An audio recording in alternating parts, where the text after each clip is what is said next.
La mente humana me fascina como nada en este mundo. No es de extrañar que uno sea perfectamente consciente de qué, cómo, cuándo y por qué tiene que hacer algo y al mismo tiempo no esté por la labor de ejercer acción para materializar esa idea. ¿Qué se interpone entre lo que deseamos con fervor y lo que nos apetece? ¿Qué ingrediente impide que consumemos nuestras aspiraciones más profundas? ¿Qué es lo que verdaderamente nos obstaculiza para conseguir lo que queremos? Exacto, las emociones. Para entender el origen de las excusas me veo obligado a explicar la metáfora del elefante y el jinete, creada por el psicólogo Jonathan Haidt. Por un lado, el elefante es un mamífero de dimensiones colosales, que goza de un olfato excelente y de un oído exquisito, pero cuya vista dista mucho de ser perfecta. Al carecer de una visión periférica, su mecanismo natural de defensa ante estímulos inesperados recae sobre los otros sentidos. Por ello, el elefante representa la intuición. Por otro lado, el jinete está situado por encima del elefante. Dada su inteligencia, el jinete sabe cómo situarse a lomos del elefante para dirigirlo,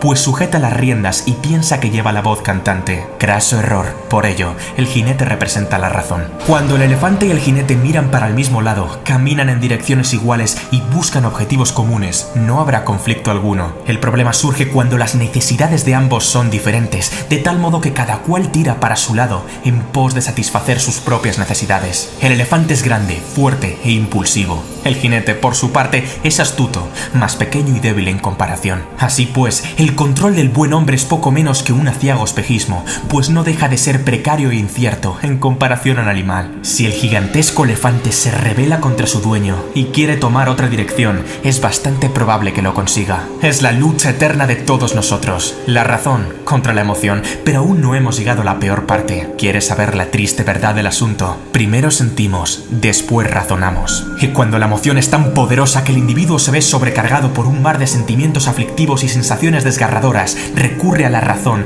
para excusar la decisión que las emociones ya han tomado desde hace un buen rato.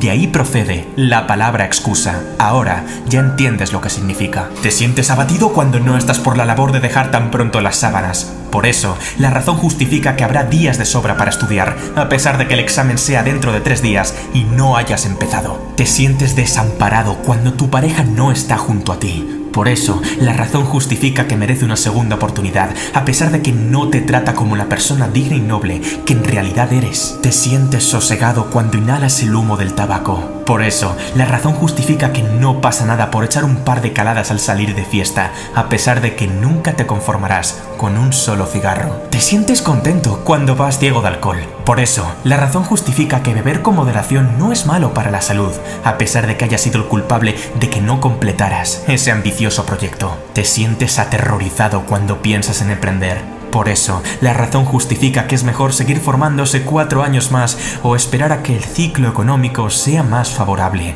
a pesar de que las oportunidades perfectas no existen. No te enfades conmigo, simplemente soy el mensajero.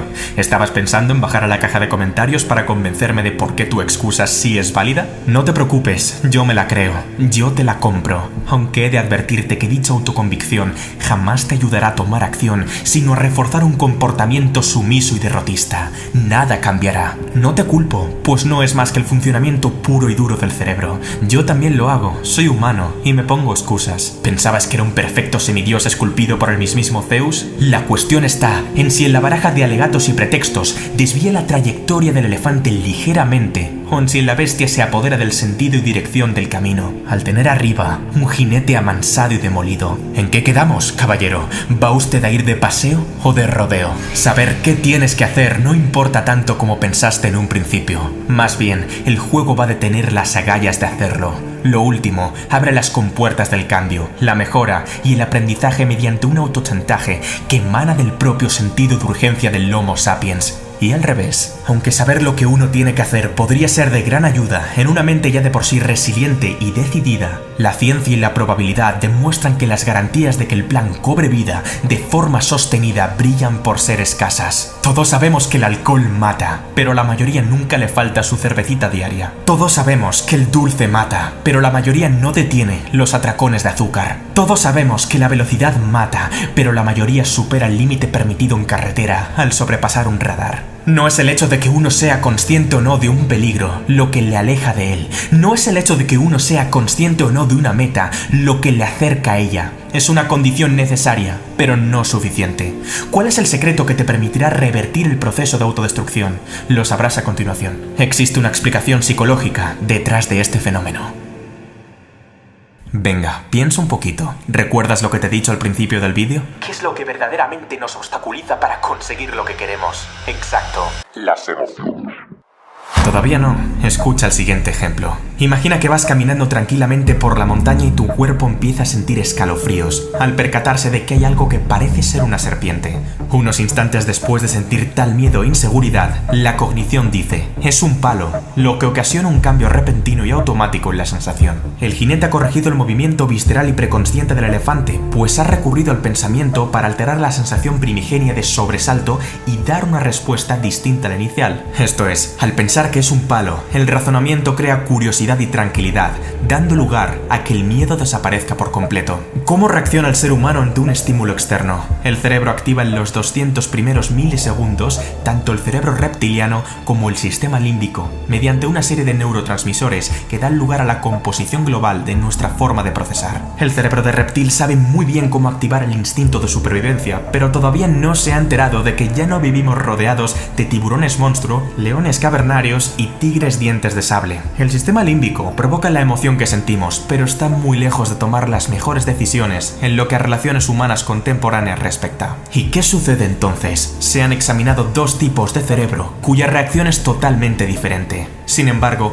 ambas reacciones pueden tomar partida en una misma persona al tener que afrontar diferentes compromisos o simplemente al abordar múltiples desafíos que le permitan crecer y madurar como persona. Por un lado, el cerebro tipo 1 consigue activar a los 800 milisegundos una tercera área denominada neocórtex, responsable del pensamiento avanzado, la razón, el habla, la planificación, etc. La corteza prefrontal es capaz de iniciar la cognición para modificar el pensamiento acerca del estímulo externo. Si lo que estoy viendo fuera una serpiente, se movería y emitiría un sonido diferente. Pero cuidado, no es dicho razonamiento lo que fulmina la emoción anterior, sino lo que crea otra emoción distinta que se adapta mejor a la coyuntura. Antes estaba asustado y ahora estoy relajado o curioso. Por otro lado, el cerebro tipo 2 ha de aguantar un auténtico tsunami emocional, de tal manera que el sujeto es completamente incapaz de activar la cognición y resolver el problema, tal y como hizo el cerebro tipo 1. Este fenómeno es básicamente lo que explica el fracaso escolar, el exceso de velocidad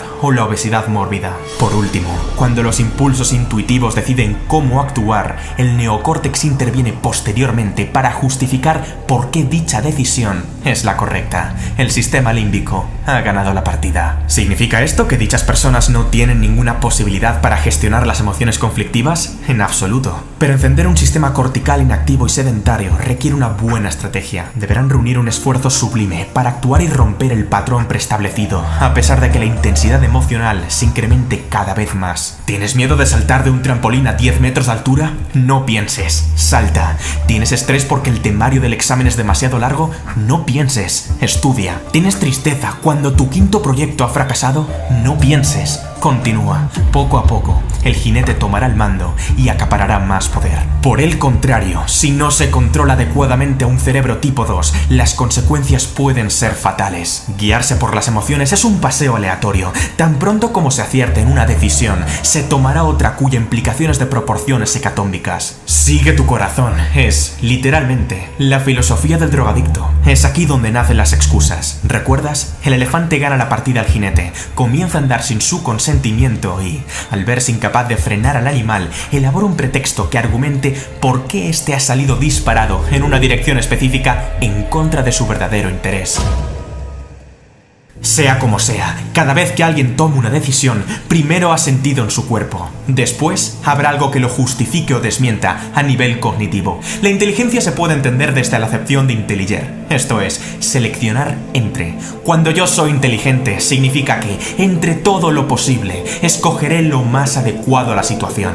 La inteligencia emocional implica que el individuo elija la emoción más apropiada para el estímulo externo, entre todas las que se encuentren a su disposición. La emoción decide y la razón justifica. Dicho de otro modo, todas las decisiones son emotivas y después la razón explica la emoción que se experimenta en un principio o la transforma en otra que consigue desbancarla, pero es lo que uno siente lo que determinará el rumbo de la trayectoria. Si estás en cólera, el mundo se ve distinto a si estás en templanza. Si estás en miedo, el mundo se ve distinto a si estás en seguridad.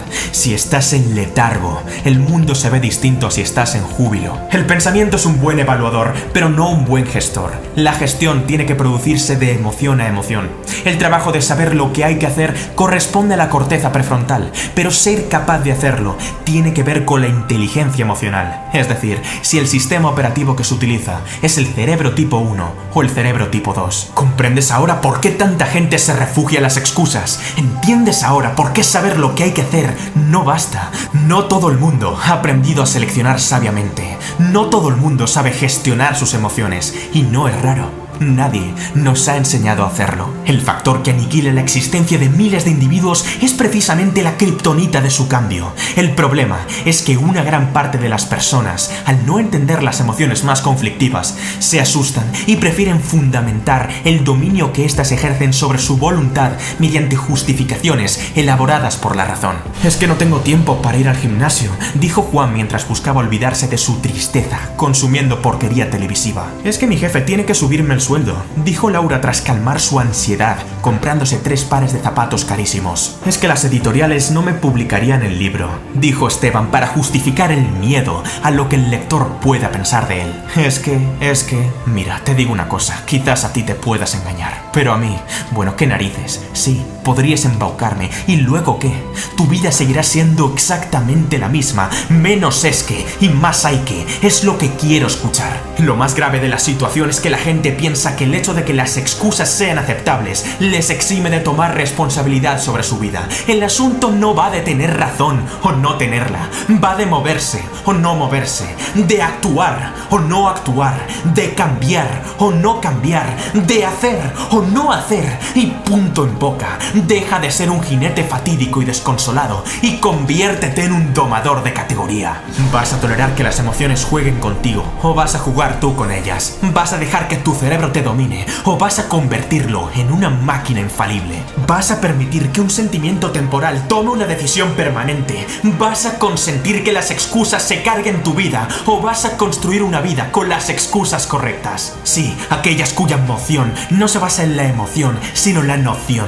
¿Quieres excusas? Va. Es que no tengo la paciencia de soportar una existencia miserable ni un segundo más. Es que no tengo la intención de quedarme parado y esperar a que el cambio aparezca. Es que no tengo la voluntad de autoconsolarme para reforzar mi melancolía y letargo. Es que no tengo la convicción de recurrir al lamento para resolver mis problemas. Es que no tengo la osadía de autorizar de nuevo un comportamiento de perdedor.